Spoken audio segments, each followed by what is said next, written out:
Hello everyone. आज है 5 मई और आज के इस वीडियो में हम डिस्कस करेंगे 5 मई से बनने वाले करंट अफेयर के सभी इंपॉर्टेंट क्वेश्चंस। प्रीवियस क्लास में हमने डिस्कशन किया था कि वेव्स नामक दुनिया का सबसे बड़ा जो एंटरटेनमेंट समिट था मुंबई महाराष्ट्र में आयोजित किया गया। किस देश ने बौद्धिक संपदा अधिकारों की सुरक्षा के मामले में भारत को प्राथमिकता निगरानी लिस्ट में स्थान दिया है? ये है अमेरिका। चिराग शेट्टी, सात्विक साईराज, रेंकी रेड्डी, इन्हें 2023 के मेजर ध्यानचंद खेल रत्न अवार्ड से सम्मानित किया गया। बैडमिंटन से ये संबंधित हैं। योग वॉरियर के रूप में स्मिता कुमारी घोषित की गई है। भारत में एमएसएमई की प्रतिस्पर्धात्मकता को बढ़ावा देने के लिए एक रिपोर्ट रिलीज की है नीति आयोग ने। विजिंजाम इंटरनेशनल पोर्ट का अभी हाल ही में उद्घाटन प्राइम मिनिस्टर नरेंद्र मोदी जी ने किया है केरला में। और मध्य प्रदेश ये एआई आधारित वास्तविक समय पर चेतावनी प्रणाली शुरू करने वाला पहला राज्य है। सिक्योर परियोजना की शुरुआत यूके ने की है। प्रेस फ्रीडम डे जो है, वर्ल्ड प्रेस फ्रीडम डे 3 मई को मनाया गया और इसी मौके पर प्रेस फ्रीडम इंडेक्स रिलीज किया गया। भारत को रखा गया है 151वें स्थान पर। टॉप पर नॉर्वे है। 180 देशों के बीच ये लिस्ट जारी की गई थी। ये सभी क्वेश्चंस हम देख चुके हैं सैटरडे की क्लास में। शुरू करते हैं आज का हमारा पहला सवाल। सवाल है, प्राइम मिनिस्टर नरेंद्र मोदी जी के द्वारा किस राज्य में डीआरडीओ के नए मिसाइल परीक्षण रेंज की आधारशिला रखी गई है? तो इसकी आधारशिला अभी हाल ही में रखी गई है आंध्र प्रदेश में। किसके द्वारा? प्राइम मिनिस्टर नरेंद्र मोदी जी के द्वारा। ये डीआरडीओ का नया टेस्टिंग रेंज है जिसकी लागत है करीब 1460 करोड़ रुपए। आंध्र प्रदेश के नाग्यालंका में डीआरडीओ यानी कि defence research development organisation 1958 formation year, New Delhi में मुख्यालय। समीर कामत है अध्यक्ष। इसका मोटो है बलस्य मूलम विज्ञानम। करंट से भी रिलेट करेंगे तो डीआरडीओ ने भारतीय वायुसेना के सुखोई एमकेआई विमान से लंबी दूरी के ग्लाइडेड बम जिसका नाम है गौरव, इसका सफल परीक्षण किया था। डीआरडीओ ने एक मल्टी लेयरिंग क्लोथिंग सिस्टम जिसका नाम है हिम कवच, इसे डिजाइन किया। ऐसे सैनिक जो कि बहुत ज्यादा ठंडे इलाकों में जिनकी तैनाती होती है इनके लिए। और डीआरडीओ ने अभी हाल ही में रुद्रम 2 मिसाइल का सफल परीक्षण किया जो कि हवा से सतह यानी कि एयर टू सरफेस वॉर करने वाली मिसाइल है। इस प्रश्न का आंसर आंध्र प्रदेश है। तो आंध्र प्रदेश के बारे में थोड़ा स्टैटिक फैक्ट हम देखें। कैपिटल अमरावती, मुख्यमंत्री चंद्रबाबू नायडू, राज्यपाल अब्दुल नजीर हैं। नेशनल पार्क में पापीकोंडा, राजीव गांधी और वेंकटेश्वर नेशनल पार्क। करंट से भी रिलेट करेंगे तो भारत की पहली निजी सेमीकंडक्टर विनिर्माण सुविधा की शुरुआत यहां की जाएगी। दीपम 2.0 निःशुल्क सिलेंडर योजना की शुरुआत की गई। दुनिया की पहली इंटीग्रेटेड रियूनेबल एनर्जी स्टोरेज परियोजना की शुरुआत यहां की गई। 2 दिवसीय अमरावती ड्रोन शिखर सम्मेलन लास्ट ईयर यहीं आयोजित किया गया था। फ्लेमिंगो फेस्टिवल जनवरी के महीने में यहां तिरुपति जिले में शुरू हुआ। विश्व तेलुगु सम्मेलन की शुरुआत की गई और लास्ट ईयर का मानवता के लिए जो गुलबेंकियन अवार्ड था आंध्र प्रदेश को मिला था। सवाल नंबर दूसरा है, कौन सा देश है जो कि इंटरनेशनल सोलर अलायंस फ्रेमवर्क पर समझौता या समझौते ज्ञापन पर हस्ताक्षर करने वाला दुनिया का 123वां देश बना? तो ये देश हो जाएगा अंगोला। ऑप्शन ए इसका राइट आंसर है। अंगोला अफ्रीका महाद्वीप में, आप इसकी लोकेशन देख सकते हैं। सबसे पहले मैं इंटरनेशनल सोलर अलायंस के बारे में आपको बता दूं। जलवायु परिवर्तन को लेकर के हर साल एक समिट होती है, जैसे कि इस साल होनी है COP30 कॉन्फ्रेंस ऑफ पार्टीज का 30th एडिशन। वैसे ही COP21 हुआ था अब से 10 साल पहले 2015 में, जिसे होस्ट किया था फ्रांस की कैपिटल पेरिस ने। तो भारत और फ्रांस के सहयोग से इंटरनेशनल सोलर अलायंस अस्तित्व में आया जिसका पर्पस था ट्रॉपिक ऑफ कैंसर और ट्रॉपिक ऑफ कैप्रिकॉर्न के बीच के जो देश है इनके बीच सोलर टेक्नोलॉजी शेयर किए जाए। इसके बाद संशोधन हुआ और इसके बाद ऐसी कंट्री जो ट्रॉपिक ऑफ कैंसर के बाहर है या कैप्रिकॉर्न के बाहर है वो भी इसमें एज अ मेंबर शामिल होने लग गई, जैसे अमेरिका भी शामिल हुआ था।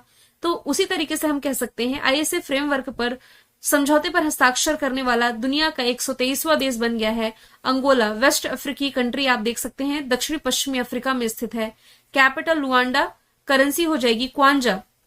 इंटरनेशनल सोलर अलायंस दुनिया की ऐसी, या आप कह सकते हैं भारत की ऐसी पहली संधि जिसका हेडक्वार्टर भारत में ही है। भारत की ऐसी पहली संधि कहने का मतलब है भारत की ऐसी पहली अंतरराष्ट्रीय संधि। हेडक्वार्टर गुरुग्राम हरियाणा में है। इसके तीसरे महानिदेशक यानी कि अभी जो रिसेंटली बने आशीष खन्ना बने हैं। अध्यक्ष भारत ही है, उपाध्यक्ष इसमें फ्रांस हो जाएगा। इजराइल की यदि बात की जाए तो एशियाई विकास बैंक, एशियन डेवलपमेंट बैंक का 69 मेंबर कंट्री ये बना है। इंडोनेशिया की यदि बात की जाए तो ब्रिक्स का 10वां स्थायी सदस्य देश ये बना है। Sweden North Atlantic Treaty Organisation में शामिल 32वां मेंबर कंट्री बना है। सवाल नंबर 3 है, 2 मई 2025 को योग महोत्सव 2025 किस राज्य केंद्र शासित प्रदेश में आयोजित किया गया? तो 2 मई के दिन ये आयोजित किया गया है नासिक, महाराष्ट्र में। वैसे जो अंतरराष्ट्रीय योग दिवस है ये मनाया जाता है कब? 21 जून को हर साल, लेकिन अभी इसके 50 दिन रह गए हैं। तो 11वें अंतरराष्ट्रीय योग दिवस की 50वीं उल्टी गिनती को चिन्हित करने के लिए आयुष मंत्रालय के तहत अभी हाल ही में ये आयोजित किया गया है। वर्ष 2014 में 21 जून को अंतरराष्ट्रीय योग दिवस के रूप में घोषित किया गया था। अच्छा, इस बार जो 21 जून को अंतरराष्ट्रीय योगा दिवस मनाया जाएगा, इसकी थीम क्या होगी? Yoga for one earth one health. Nashik से आप ये भी रिलेट कर सकते हैं, गोदावरी नदी के किनारे बसा हुआ है, जनजातीय विश्वविद्यालय को मंजूरी मिली है यहीं पर। इसके अलावा कुरुक्षेत्र हरियाणा से रिलेट करेंगे तो अंतरराष्ट्रीय गीता महोत्सव हर साल की तरह अभी 2024 में नवंबर दिसंबर के महीने में यहीं आयोजित किया गया था। 85वें क्रम का पीठासीन अधिकारियों का सम्मेलन जो है यहीं आयोजित किया गया पटना, बिहार में। भुवनेश्वर ओडिशा से यदि रिलेट करेंगे तो प्रवासी भारतीय सम्मेलन जो इस बार का था 2025 का जनवरी के महीने में भुवनेश्वर ओडिशा में आयोजित किया गया। सवाल नंबर 4 है, ऑल इंडिया फुटबॉल फेडरेशन के द्वारा सर्वश्रेष्ठ खिलाड़ी किसे चुना गया? तो AIFF ने मेल कैटेगरी में सुभाषिस बोस और फीमेल कैटेगरी में सौम्या गुगलोथ को सर्वश्रेष्ठ खिलाड़ी चुन लिया है, यानी कि मेल और फीमेल कैटेगरी में ये दोनों ही चुने गए हैं। तो मोहन बागान सुपर जायंट्स के कप्तान है सुभाषिस बोस, ये सर्वश्रेष्ठ पुरुष खिलाड़ी चुने गए और सर्वश्रेष्ठ पुरुष खिलाड़ी का पुरस्कार जीतने वाले 7वें डिफेंडर बने। जबकि ईस्ट बंगाल की सौम्या गुगलोथ जो है ये महिला खिलाड़ी ऑफ द ईयर का पुरस्कार जीतने वाली तेलंगाना की पहली खिलाड़ी बनी। भारत में राष्ट्रीय स्तर पर फुटबॉल को रेगुलेट करने वाली बॉडी है all India football federation. Formation year 1937, Delhi में मुख्यालय, कल्याण चौबे अध्यक्ष हैं। अंतरराष्ट्रीय स्तर पर फुटबॉल को कंट्रोल करने वाली बॉडी है FIFA, federation international the football association. इसका फॉर्मेशन ईयर है 1904, ज्यूरिख स्विट्जरलैंड हेडक्वार्टर है, ज्ञानी इन्फेनिटो अध्यक्ष है। स्पोर्ट्स के करंट यदि हम रिलेट करें तो राजस्थान रॉयल्स के जो बल्लेबाज है वैभव सूर्यवंशी, ये आईपीएल में सेंचुरी लगाने वाले सबसे युवा बल्लेबाज रिसेंटली बने हैं। आईसीसी के द्वारा प्लेयर ऑफ द मंथ मार्च महीने में मेल कैटेगरी में श्रेयस अय्यर को चुना गया, फीमेल कैटेगरी में ऑस्ट्रेलिया की जॉर्जिया वोल को। T20 क्रिकेट में 100 अर्धशतक बनाने वाले पहले भारतीय खिलाड़ी विराट कोहली हैं। 15वीं हॉकी इंडिया सीनियर पुरुष राष्ट्रीय चैंपियनशिप पंजाब ने जीती। पेरिस में फ्री स्टाइल शतरंज ग्रैंड स्लैम का खिताब मैग्नस कार्लसन ने जीता। बिहार में आयोजित होने वाले खेलो इंडिया यूथ गेम्स का जो 7वां एडिशन है इसका शुभंकर गज सिंह है। मॉन्टे कार्लो मास्टर्स 2025 का खिताब जीता कार्लो अल्कराज ने। इंडियन सुपर लीग फुटबॉल का खिताब मोहन बागान सुपर जायंट्स ने जीता। रणजी ट्रॉफी विदर्भ ने, चैंपियंस ट्रॉफी भारत ने, महिलाओं का आईपीएल मुंबई इंडियंस ने, इंटरनेशनल मास्टर लीग भारत ने जीती। महिला और पुरुष दोनों का जो कबड्डी वर्ल्ड कप था भारत ने जीता। आयोजन किया गया था इंग्लैंड में। खेलो इंडिया पैरा गेम्स में पदक तालिका में हरियाणा टॉप पर है। आयोजन इसका दिल्ली में किया गया था। सवाल नंबर 5 है, जहाजों के लिए समर्पित नीति पेश करने वाला पहला राज्य कौन बना है? तो यह भी हाल ही में बन गया है महाराष्ट्र। ऑप्शन डी इसका राइट आंसर है। महाराष्ट्र ने भारत की पहली स्वतंत्र जहाज निर्माण, जहाज मरम्मत और जहाज पुनर्चक्रण नीति यानी कि पॉलिसी पेश की है, जिसका लक्ष्य है 2030 तक यानी कि आने वाले 5 वर्षों में 6,600 करोड़ का निवेश किया जाए।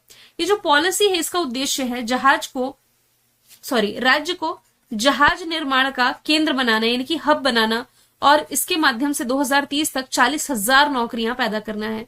महाराष्ट्र की कैपिटल मुंबई हो जाएगी। गाय को राजमाता की उपाधि देने वाला ये पहला राज्य है। इसके अलावा यदि आप रिलेट करेंगे एफडीआई का सबसे बड़ा प्राप्तकर्ता राज्य ये महाराष्ट्र है। भारत के जीडीपी में सबसे अधिक कंट्रीब्यूशन देने वाला राज्य महाराष्ट्र है। अब यहाँ पर पहले राज्य की बात की जा रही है तो वैसे तो आप रिलेट कर सकते हैं कि सेमीकंडक्टर पॉलिसी लागू करने वाला पहला राज्य गुजरात है, यूसीसी लागू करने वाला पहला राज्य उत्तराखंड और देश का पहला डिजिटल साक्षर राज्य केरला है। इसके अलावा भी एक्स्ट्रा फैक्ट मैंने ऐड कर रखे हैं।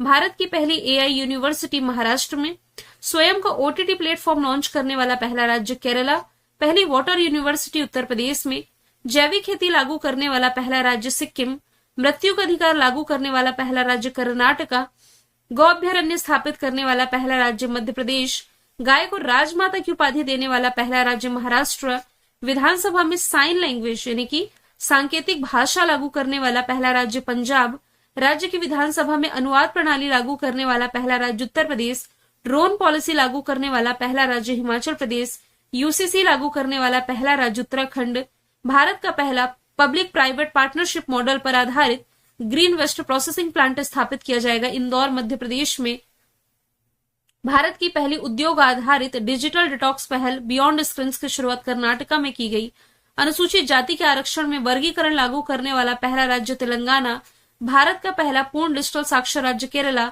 और वरिष्ठ नागरिक आयोग स्थापित करने वाला पहला राज्य केरला है।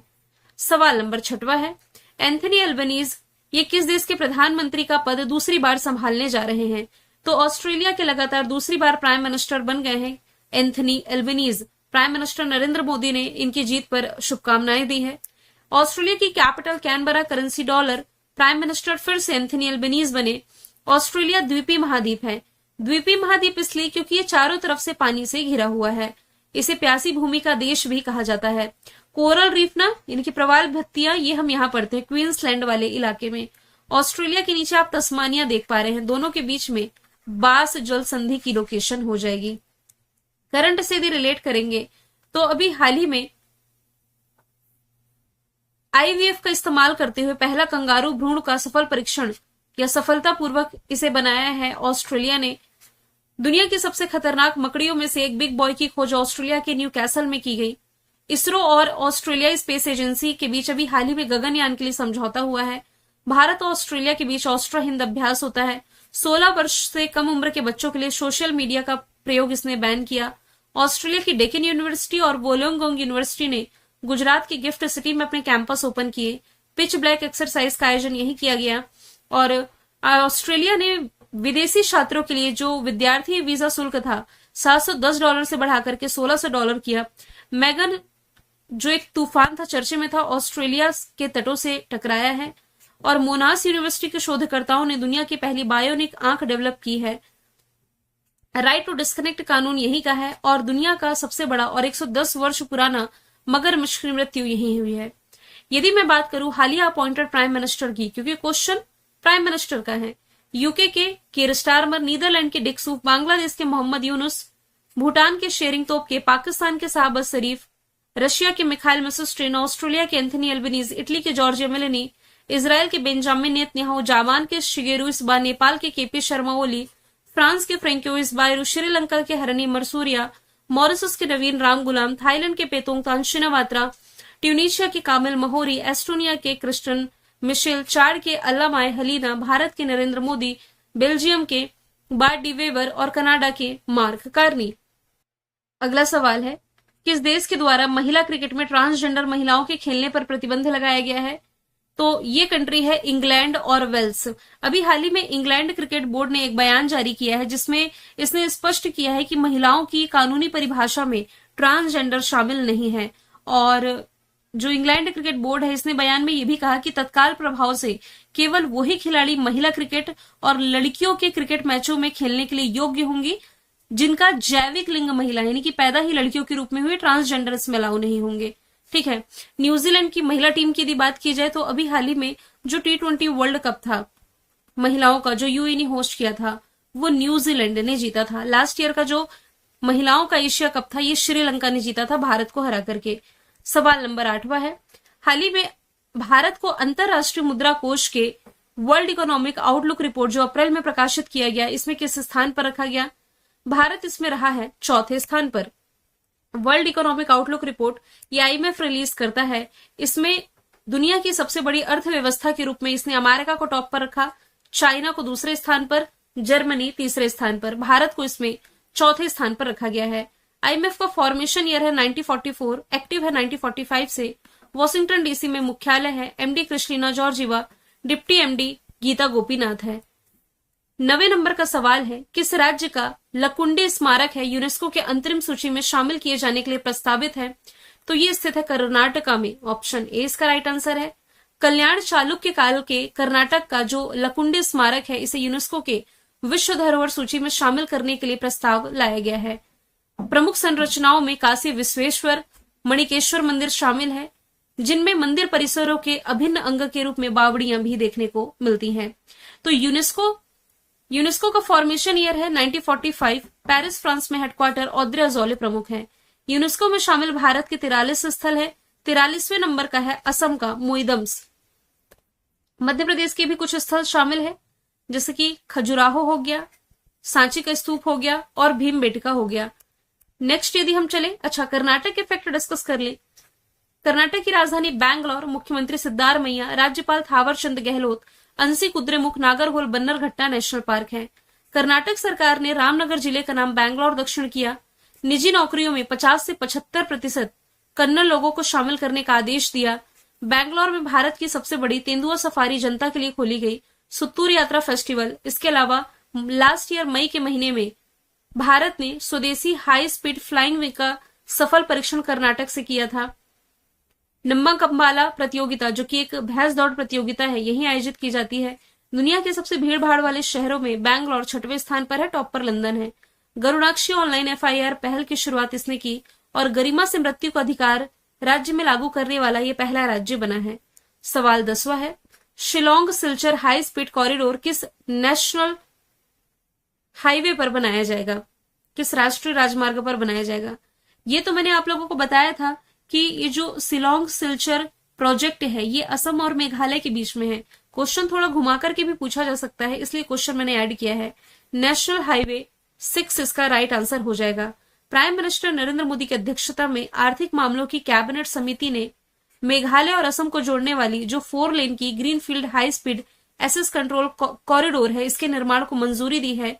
ये कॉरिडोर जो है शिलोंग के पास भाव सिरकुट से शुरू होकर के सिलचर के पास पंचग्राम तक जाएगा और नेशनल हाईवे 06 पर यह विकसित किया जाएगा। सवाल नंबर 11वां है, भारतीय संविधान के किस अनुच्छेद के तहत जनगणना एक संघीय विषय है, यानी कि फेडरल सब्जेक्ट है? तो यह है आर्टिकल नंबर 246 के तहत, 246 के तहत। मुद्दा यह है कि अभी क्यों चर्चे में आया है। हाल ही में राजनीतिक मामलों की मंत्रिमंडल समिति ने जो अगली जनगणना होने जा रही है, आगामी जनगणना में जातिगत गणना को भी शामिल करने की मंजूरी दी है। भारत में जनगणना भारतीय संविधान के आर्टिकल नंबर 246 के तहत एक संघीय विषय है। ये जनगणना अधिनियम 1948 के अंतर्गत होती है और जातिगत जनगणना का उद्देश्य है सामाजिक और न्यायिक जरूरतों को पूरा करना। इतना आपको मैं पढ़ा चुकी हूं कि जाति आधारित जनगणना शुरू करने वाला पहला राज्य कौन सा हो जाएगा? बिहार। जनगणना की शुरुआत ना लॉर्ड मेयो के शासनकाल में की गई थी। कब की गई थी? 1872 में। लेकिन जो नियमित जनगणना होती है हर 10 साल में, इसकी शुरुआत की गई थी लॉर्ड रिपन के शासनकाल में 1881 में। ठीक है, जो हर 10 साल में हो रही है उसकी मैं बात कर रही हूं। और जनसंख्या के अध्ययन को कहते क्या है? डेमोग्राफी कहते हैं। अभी पिछली जनगणना नहीं हो पाई है, लॉकडाउन के कारण ये रुक गई थी। सवाल नंबर 12वां है, वर्ष 2025 में कोयला खनिक दिवस कब मनाया गया? तो ये 4 मई को मनाया गया है, कल के दिन। ऑप्शन ए इसका राइट आंसर है। ये कोयला खदानों में काम करने वाले लोगों की स्थितियों को उजागर करने के लिए और उनके बलिदानों को चिन्हित करने के लिए मनाया जाता है, क्योंकि जो कोयला खनन यानी कि माइनिंग है, ये सबसे कठिन और खतरनाक नौकरियों में से एक है। यहाँ आपको ध्यान देने वाली बात यह है कि 4 अप्रैल को यानी कि जस्ट 1 महीने पहले अंतरराष्ट्रीय खदान जागरूकता दिवस मनाया गया और कल के दिन 4 मई को है कोयला खनिक दिवस। मई महीने में 1 मई को है अंतरराष्ट्रीय मजदूर दिवस और मई दिवस। 1 मई को ही महाराष्ट्र और गुजरात ने अपना स्थापना दिवस मनाया। 2 मई है ट्यूना डे, 3 मई है वर्ल्ड प्रेस फ्रीडम डे और 4 मई है कोयला खनिक दिवस। मैंने कल आपसे पूछा था मार्क कार्नी किस देश के नए प्रधानमंत्री बने? आंसर था कनाडा। आज का सवाल है, सिप्री ने हाल ही में trends and world military expenditure report release की, इसमें भारत को किस स्थान पर रखा गया है? आंसर इसका जो भी है आप कमेंट बॉक्स में बताइए। मिलेंगे नेक्स्ट वीडियो में। Thank you so much.